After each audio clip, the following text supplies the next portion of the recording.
Epa, egunon, gaur ateri dugu eta Baiona gertutik ezagutzen lagunduko dizuet.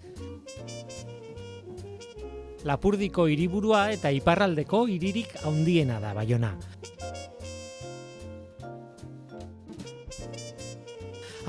Eta Euskal Herriko 10. hiririk jendetsuena. Hala ere, ikusten duzuen bezala, oso giro lasaia dago. Hemen gaude Errobi ibaian, baina ez da ibai bakarra. Baionan beste ibai bat ere bada, Aturri. Aturri eta Errobi ibaiek bat egiten duten muinoan dago kokatuta hiria. Bertan elkartzen dira biak itsasora joateko eta horri esker portu bat ere badu. Eta bertan aktibitate handia dago.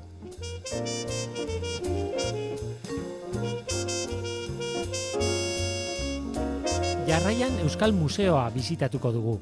Sarrera 6,50 € kosta zait, baina aizue, adi. Jakin dut hilabeteko lehen igandeetan doan izaten dela. Hartu kontuan beraz. Baionako eta Euskal Herri guztiko historia biltzen da museoan.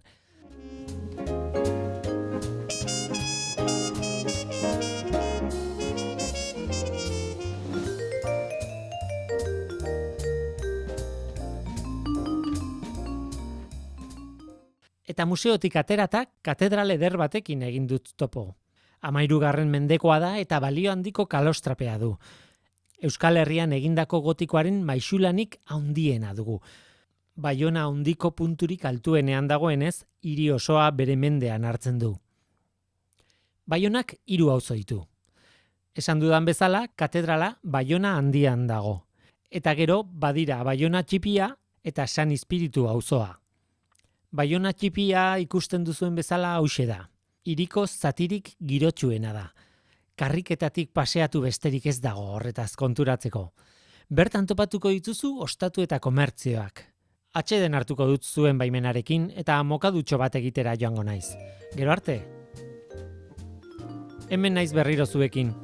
Konturatu altzarete hiria harresi zinguraturik dagoela. Baiona defentsa hiri bat izan da beti eta 17. mendean bihurtu zen hiribildu. Oraindik ere harresi asko daude. Sasoi haietatik artea eta historia uztartuta mantendu dituen hiria da. Eta hau, zer da hau? Txokolatea. Baionako txokolatea oso ezaguna da hemen, 17. mendeaz geroztik. Baina nola ez, txokolatea ez ezik baita Baionako xingarra ere. Zer, inbidia pixka bat piztuko nizuen, ezta? Orain zuen txanda da. Zatozte Baionara.